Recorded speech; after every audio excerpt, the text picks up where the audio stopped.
I was just shocked. I didn't know what to say. New fallout tonight to a tri-state terror arrest. Those who know the suspect talk about the shock, concern, and some calling him a loner. What could have inspired a possible attack? And how do the feds move forward with their terror case? Tonight, insight and answers from experts. I think Chris was kind of lost, and he was trying to find direction, and I think he was really vulnerable. And what are family members saying a day later after trying to visit their son, now behind bars? Tonight we're uncovering significant details into Christopher Lee Cornell's past. Good evening to you. I'm Cherie Palello. And thanks for joining us. I'm Mike Dardis. Cornell will make his first court appearance in the morning, accused in a plot to kill at the U.S. Capitol. Late this afternoon, insight into just what items were taken from Cornell's Green Township home. Among them, 3 computers, a number of cell phones, a handwritten note, and a book called The Beginner's Guide to Islam with an unknown name and phone number inside the back cover.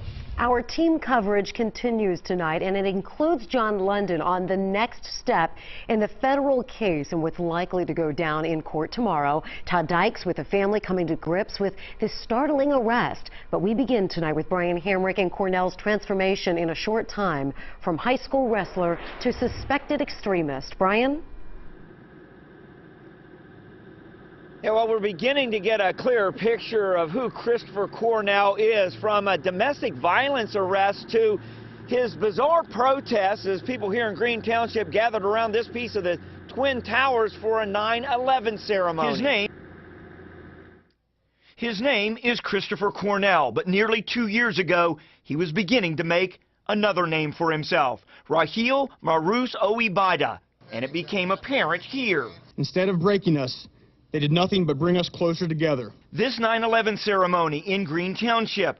We were here to show the dedication of the steel from the Twin Towers, but chose not to show the lone protester. Yeah, there was one disgruntled person in the audience while I was giving a speech who had his own sign that said something to the effect of 9/11 was an inside job. Rocky Boyman was a trustee giving the speech that day and remembers the man police now say was Cornell, holding the sign in protest. Yeah, you're doing a ceremony and you got a guy trying to prove a point and make it about him. And we've uncovered more about Cornell's past. He was arrested as a juvenile on domestic violence charges. At 14, this police report shows he shoved his mother down, then kicked his father in the stomach. We also found documents from 1999 when Cornell's father was charged with child endangering. The report says he hit his children in the legs and back with a belt. But those who live nearby say there were no indications of problems recently. Just saw him outside with his cats. Chris Rowan lives across the hall from where Cornell lived with his parents. He says his neighbor's main hobby seemed to be his cats. The accusations of terrorism? I was just shocked. No one would comment at this Kohl's where Cornell worked. And even as more information surfaces, the man friends and family say kept to his cats remains a mystery. The police say that Cornell was not arrested at the ceremony because other than his protest and his sign, he wasn't otherwise disruptive. Reporting live, Brian Hamrick, WLWT News 5. All right, Brian, thank you. So what was found in Cornell's home by the FBI late today? Insight from those search warrants. WLWT News 5's investigative reporter Todd Dykes continues our coverage. And Todd, I know you had a chance to speak with the family today. What are they now saying 24 hours later? Well, Mike, his parents continue to talk about Chris as a son they love and support, even as he does face federal charges. Now, one of the big issues that this case has parents everywhere talking about is how could a young man go from living a seemingly normal life to being called a domestic terrorist by the FBI? Well, since agents say that Chris Cornell talked about committing jihad or holy war against the U.S., we wanted to know more about the idea of radicalization. That's when a person adopts extreme ideas, especially when it comes to religion. Dr. Michael Nelson of Xavier says it's something that all parents need to be aware of.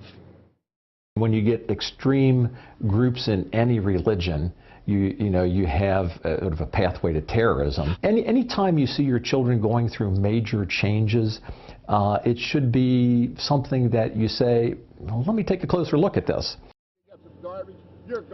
Well, the Cornell family has a lot of questions about the man who worked with the FBI that ended up helping lead to Chris Cornell's arrest. Chris's dad, John Cornell, says he described that man, his son described that man as a friend, but that John Cornell and Chris's mom never met the man actually, and only caught a brief glimpse of him when he came to pick Chris up. They say that happened about 4 times. Reporting live tonight in Green Township, Todd Dykes, WLWT News 5. All right, Todd, thank you. Tomorrow, attention shifting to the federal courthouse in Cincinnati. As we mentioned, Christopher Lee Cornell will appear for an initial hearing. And that's where we find WLWT News source John London live tonight to give us an idea now about what we can expect tomorrow. John.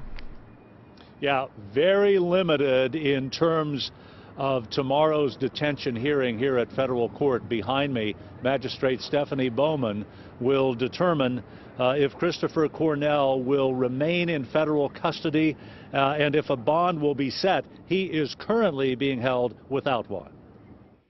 Christopher Cornell, according to those who have observed him at the Butler County Jail, listens very intently. Tomorrow he'll hear about bond and whether he's a flight risk. In federal court, public defender Karen Sevier will represent him. She has, according to Cornell's father, told the family to not speak with media. It's really his financial status that controls whether she remains as the attorney. Attorney Bill Gallagher is not connected with the case, but has done extensive legal work in federal court.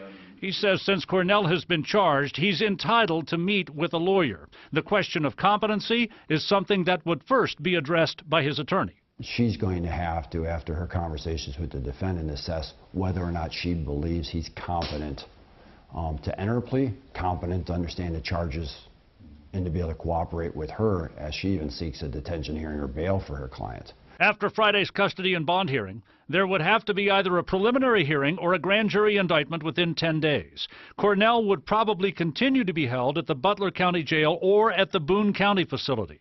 He is getting special attention at the moment, monitored in isolation, and according to Sheriff Richard Jones, aware that he has national and international attention at the moment. Any of these cases to be done properly, we have to allow the process to go forward and not try and interfere with it at all, and also keep an open mind as we go forward. All right, now the FBI is not making any further comment about the investigation, which started some 6 months ago and apparently does not involve anyone else. His arrival and departure here at federal court will not be advertised in advance for security reasons. And again, the hearing itself here expected to be a brief one and to the point tomorrow. Live downtown, John London, WLWT News 5. John, thank you. House Speaker John Boehner also speaking out about the terror arrest from Washington, D.C. today. Boehner credited controversial government surveillance programs with helping to interrupt the U.S. Capitol plot. That we would have never known about this had it not been for the FISA program and our ability to collect information on people who pose an imminent threat. The speaker also briefly spoke about the Deer Park bartender who was arrested in that poisoning plot targeting him the other day, saying that he hopes that the suspect, Michael Hoyt, gets, quote, the help that he needs. The coverage continues on the terror arrest online. Just go to WLWT.com for the FBI documents, plus hear full interviews and see photos of the suspect. Again, it's all at WLWT.com.